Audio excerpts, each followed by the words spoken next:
이적인 계획이 필요해. 쇼핑만 만들어?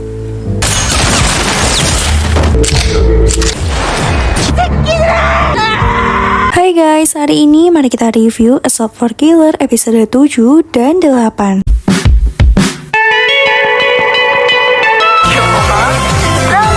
Sebelumnya, Jinman telah menyelamatkan Min-hee dan sekarang dia mengirim Min-hee kepada Honda menggunakan paket agar Honda menjaga Min-hee untuk sementara waktu. Setelah itu, Jinman kembali kepada keluarganya berfoto studio sebelum ibunya masuk rumah sakit. Dan ketika ibunya masuk rumah sakit, Jinman setia menemaninya. Namun di sini ibunya sudah merasa kalau umurnya tidak lama lagi. Dia pun meminta Jinman untuk menjaga keluarganya. 또 올게. Namun setelah itu Jinman pulang karena bergantian shift dengan kakaknya. Di sisi lain ada seorang kurir yang mengantar paket ke toko perangkat saudara. Nah, toko ini adalah milik Honda, teman Jinman yang waktu itu menolong Jian. Namun ternyata di dalam tokonya ada tempat tersembunyi yang terdapat banyak senjata. Di sisi lain paket yang diantar kurir juga berisi senjata. Nah, di saat yang bersamaan dia juga melihat ada seseorang berjalan memasuki tokonya. Honda pun kemudian standby dengan senjatanya dan ternyata orang yang memasuki tokonya adalah Jinman. Plot twistnya, shopping mall ternyata awalnya adalah milik Honda, tapi keamanan toko senjata Honda sangat buruk. Di sisi lain, saat Min-hee melihat Jinman kembali, dia pun langsung memeluknya dan berkata, "Aku merindukanmu." 보고 싶었어요. Selama ini Jinman telah mencari informasi apakah mayat Bale sudah ditemukan dan ternyata mayat Bale tidak ditemukan. Namun Honda mengatakan kalau Bale pasti mati, tidak peduli betapa hebatnya dia, jika terkena bom pasti mati juga. Nah, karena Jinman sekarang sudah tidak bekerja, dia pun akhirnya mengajak Jinman bergabung dengannya menjual senjata. Honda juga mengatakan kalau dia akan membuat shopping mall online dan memperluas bisnisnya untuk menghasilkan banyak uang. Di sini Jinman ragu karena Honda tidak paham komputer, tapi Honda punya adik yang jenius dan dialah yang akan membuatkannya. Di samping itu, Honda memberitahu Jinman kalau Min-hee bisa merakit senjata, bahkan dia tidak pernah mengajarinya. Sementara itu, Bale sudah berada di rumah sakit menemui ibu Jinman. Nah, di sini tim Bale sudah berbagi tugas untuk memancing Jinman menggunakan Chuncul. Awalnya Chuncul tidak setuju karena mereka melibatkan keluarga. Bale pun memintanya untuk pergi, tapi Seungjo mengancamnya dengan anaknya. Sehingga mau tidak mau Chuncul mengikuti mereka. Nah, pertama di sini Bale pergi sendiri membunuh ibu Jinman. Setelah itu saat di pemakaman Seungjo dan timnya menemui ibu dan ayah Jian. Lalu Seungjo menggiring ayah dan ibu Jian ke rooftop dan di tempat itu ternyata sudah ada Bale yang menunggu mereka. Di sini Bale dan Seungjo membunuh orang tua Jian tanpa ampun. Bahkan mereka membuat skenario seakan-akan ibu Jian berselingkuh dan ayah Jian membunuhnya lalu bunuh diri. 춘철이에요. Pada saat Jinman mendapatkan telepon dari Chuncul, dia pun langsung menghubungi Honda dan memintanya melindungi Jian. Tapi saat itu ternyata Honda sudah berjanji dengan adiknya untuk makan malam bersama. Namun dia tetap pergi dan mengatakan akan kembali sebelum makan malam. Setelah itu Honda pergi menuju rumah Jinman dan kebetulan sudah ada pembunuh yang datang dan di sini Honda pun bergerak cepat untuk membunuhnya. Namun setelah satu pembunuh berhasil dia bereskan, ternyata tim Seungjo yang lain juga datang ke rumah Jinman. Honda meminta Jian untuk bersembunyi, lalu dia pun menghabisi mereka.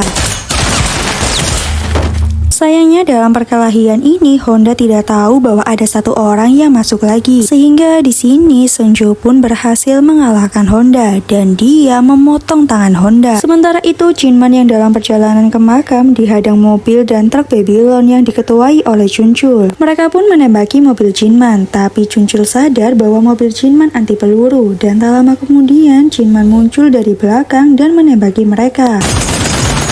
Sekali tembakan Jinman pun menewaskan semua anggota Chuncul dan tersisa Chuncul saja. Nah, di sini Jinman pun muncul di belakangnya lalu menusuknya dan dia bertanya apakah Bale masih hidup. Di sini Chuncul meminta maaf karena dia tidak punya pilihan lain. 베일이 살아 돌아왔다고? 미안해요.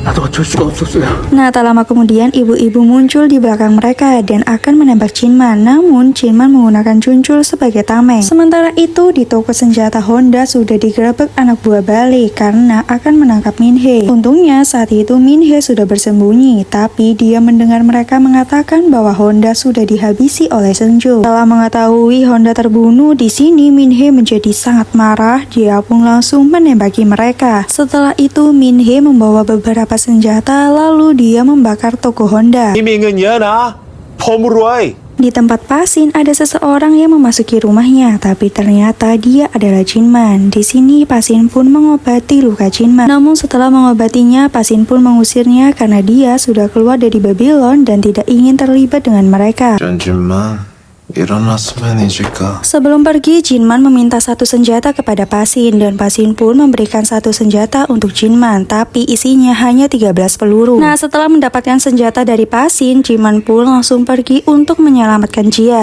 이제 집에 가자. Pada saat Jinman akan membawa Jian pulang, ternyata Bale sudah ada di tempat itu. Mereka berdua saling menatap dan di sini Bale mengeluarkan senjatanya dan bergerak ke arah Jinman. Tapi untungnya ada pelayat lewat sehingga Jinman berhasil kabur dari Bale. 아저씨, 자동차도 만들 수 있어요? Setelah menyelamatkan Jian, Jinman pun pergi ke rumah Li Yonghan. Di sini Jinman pun mengatakan bahwa dia masih memiliki 5 peluru dan 5 peluru ini cukup untuk membunuh semua keluarga Yonghan. Tapi dia tidak melakukannya, dia pun meminta Yonghan untuk berhenti sampai di sini dan dia akan melupakan semua yang terjadi. Namun Jinman sudah memprediksi bahwa Babylon mungkin akan berhenti, tapi Bale tidak akan berhenti sampai dia membunuh Jinman. Sehingga dari sinilah Jinman membuat rencana jangka panjang untuk membunuh Bale. 장기적인 계획이 필요해. Pasin mulai bekerjasama lagi dengan Jinman dan mereka berdua membangun shopping mall di bawah rumah Jinman. Tak hanya itu, Jinman juga membawa adik Honda yakni Brother untuk tinggal dengannya dan membuat bisnis shopping mall bersama. Di sisi lain, Jinman juga meminta Pasin untuk menemui Minhe. Lalu Jinman juga meminta Pasin untuk mengajari Minhe bela diri, sehingga karena itu bela diri Minhe sangat keren. Karena Minhe berguru langsung dengan Pasin. Di sisi lain, Jinman juga mengajari Jian cara untuk bertahan hidup dan menggunakan senjata. 잘 들어 정지한. Nah, sekarang pertarungan akhir akan dimulai karena si kembar dan Senjo sudah akan ke rumah Jinman. Sementara itu, saat ini Minhe sedang terluka dan di sini Pasin berusaha untuk mengobatinya dan mengeluarkan peluru yang ada di tubuhnya. Di sisi lain, Brother sedang menelusuri ruang rahasia Jinman dan di sini dia menemukan bubuk mesiu. 이걸 안 알려주고 갔네? Setelah mengobati Minhe, Pasin pun bersiap-siap untuk menghadapi Senjo dan si kembar yang akan datang. Di sisi lain, Jian pun mengatakan kepada Minhe untuk bertahan dan jangan mati. 언니, 죽지 마요. Namun Minhe mengatakan bahwa kematian bukan hal yang menakutkan. Ucapan Minhe ini membuat Jian teringat dengan pamannya. Namun dia di sini sempat-sempatnya bertanya kepada Minhe apakah dia menyukai pamannya. Tapi sekarang bukan waktunya untuk membicarakan percintaan karena Senjo akan kembali. 많이 쇼핑몰 들어가야 돼. Ketika Pasin mengajak mereka untuk masuk ke shopping mall, di sini Brother menghentikan mereka. Dia pun memberitahu mereka bahwa kita tidak boleh masuk ke sana sekarang karena Jinman telah memasang jebakan. Brother juga menjelaskan bahwa di shopping mall harus ada satu manajer yang menjaga. Itu sebabnya dia meminta Jian untuk tetap di sana, tapi Jian justru keluar. Hal ini menyebabkan semua operasi shopping mall akan dimatikan. Nah, untuk menyalakan kembali sistem operasinya membutuhkan waktu 24 jam. Dan sekarang mereka masih punya waktu 20 jam setengah. 폐몰 서버에 접속했어? Nah, tepat saat itu si Jongmin sudah mengakses sistem shopping mall mereka. Di sini Brother pun akhirnya tahu bahwa yang mengakses sistem operasi shopping mall adalah Jongmin. 뭐 어떻게 되는 건데? Ketika mereka sedang membicarakan Jongmin yang meretas sistem operasi mereka, di sini tiba-tiba si robot pembunuh telah hidup kembali.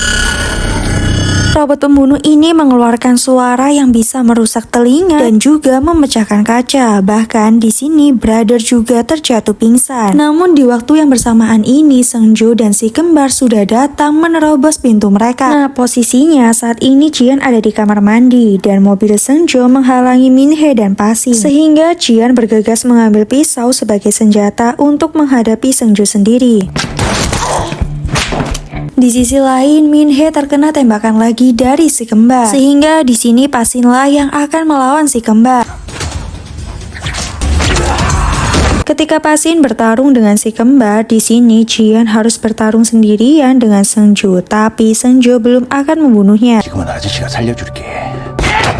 Namun tak lama kemudian Brother pun datang dan menyelamatkan Jian. Dia meminta Jian untuk segera pergi karena Jian harus tetap hidup. Tapi setelah Jian pergi, Senjo menembak Brother.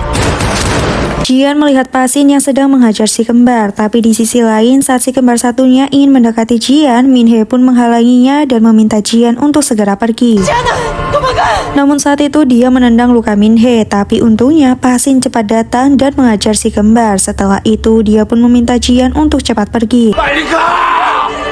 Jian pun akhirnya meninggalkan rumah dan di sini satu kembar sudah terbunuh, sisa satu lagi dan dia mengejar Pasin untuk membunuhnya. Di sisi lain, Jian saat ini sudah memasuki gudang, tapi Seungjo mengejarnya sehingga Jian pun bingung harus melakukan apa. Dia pun kemudian menyadarkan dirinya untuk bertahan melawan Seungjo. Namun sebelum bertarung, si Seungjo berburu harta karun terlebih dulu. Tapi tak lama kemudian Jian menyalakan lampu dan mulai menghadapi Seungjo. 움직이지 마, 이 개새끼야. Di sini Jian pun bertanya kepada Seungjo apakah dia yang membunuh orang tuanya, tapi Seungjo tidak langsung menjawab pertanyaan Jian. Namun mereka tiba-tiba melarikan diri karena ada yang datang dan ternyata yang datang adalah Jongmin.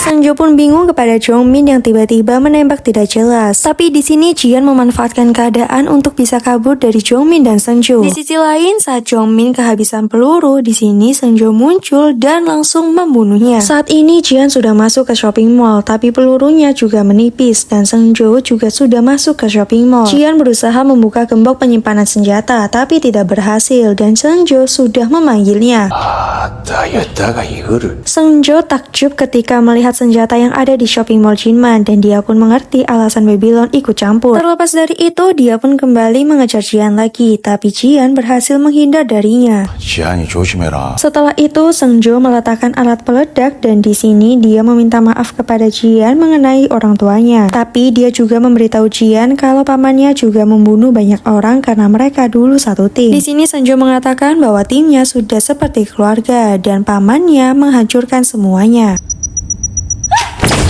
Karena Jian melewati garis merah, akhirnya dia tertangkap oleh Seungjo dan di sini Seungjo berusaha untuk menembak Jian. Jian berusaha melawannya tapi dia kehabisan peluru. Di sisi lain, si botak satu ini sudah menemukan terowongan rahasia Jinman yang terdapat jebakan bom di dalam sana. Dan saat dia mencoba memaksa mendobrak pintu tersebut, bomnya pun meledak. Di sini Jian pun ingat jika dia ingin kabur dari situasi ini, dia bisa menggunakan pintu belakang. Tapi Jian tidak ingin meninggalkan brother Pasin dan Min-hee. Nah, ketika Seungjo sedang bernostalgia mengenai kenangannya bersama dengan timnya, di sini Jian diam-diam bergerak keluar. Lalu Jian pun bergerak untuk melawan Seungjo lagi, dan di sini Seungjo juga berusaha untuk melawan Jian, tapi dia masuk ke dalam jebakannya sendiri. Jian menembak ke arah minyak dan membakar Seungjo, tapi karena ada api, akhirnya fire sprinkler menyala dan api di tubuh Seungjo pun padam. Namun saat dia akan membunuh Jian lagi, di sini Jian bergerak cepat dan langsung menembak Seungjo. Sehingga pada akhirnya Jian menang melawan Seungjo. Tapi di sini keadaan Min-hee tidak baik-baik saja. Di sisi lain, brother sudah memasuki shopping mall untuk menemui Jian dan menyalakan sistem operasi shopping mall. Tapi baru saja menyalakan sistem operasinya, ternyata pembunuh yang bekerja sama dengan Jinman dulu datang untuk membunuh mereka dan ini semua lagi-lagi ulah Babylon. 따라와. Jian meminta brother membuka gembok senjata dan mengambil kapak untuk mencincang Seungjo. Di sisi lain, Min-hee masih hidup bersama dengan Pasin. Mereka ada di rumah Jinman. Sedangkan sekarang si pembunuh sudah masuk ke gudang untuk mencari Jian dan mencari shopping mall Jinman. Tapi tak lama, brother muncul dengan bom di badannya dan kemudian Jian menyalakan speaker lalu menyiarkan bahwa dia pemilik baru Motherhead dan dia juga memberi hadiah kepala Seungjo dan mengatakan bahwa Seungjo belum lama ini dia bunuh. Setelah itu, Jian juga memberitahu bahwa total ada 18 pembunuh kode merah yang sudah mati. Dia pun menawarkan pada mereka jika mereka pergi sekarang, maka mereka akan selamat. Dan Jian juga akan mentransfer uang imbalan yang ditawarkan oleh Babylon. Tapi jika mereka tidak pergi, maka mereka semua akan mati. 여기서 다 죽게 될 거야. Jian memberikan hitungan kepada mereka, dan jika dalam hitungan ketiga mereka belum keluar, maka mereka semua akan mati. 셋. 정지한 잘하네요. Namun sayangnya setelah war selesai, Min-hee meninggal. Tapi Pasin membawa pergi Min-hee bersama dengannya sebelum Jian melihatnya. 언니. Sehingga Jian pun kembali ke posisi awal sendirian di rumah dan brother ada di shopping mall. Ketika Jian sedang bersedih, di sini tiba-tiba ada bus yang lewat dan Jian pun kemudian berlari untuk menghadang mereka. Nah, ternyata supir busnya sama dengan supir bus yang mengantarnya saat di pemakaman Jinman. Dan dia adalah kode kuning yang bertugas untuk membersihkan lokasi. Nah, setelah para kode kuning membersihkan lokasi, di sini tiba-tiba ada yang datang ke arah mereka. Lalu Jian bersama dengan para kode kuning melihatnya apakah dia berada di pihak mereka atau di pihak lawan. Tapi ternyata yang datang adalah supir taksi teman Jinman. Dan dia membawa penumpang dan penumpangnya adalah Chong Jinman. Nah, ini semua sesuai prediksi bahwa plot twistnya Jinman memang masih hidup. Sehingga akhir dari cerita ini berakhir dengan happy ending.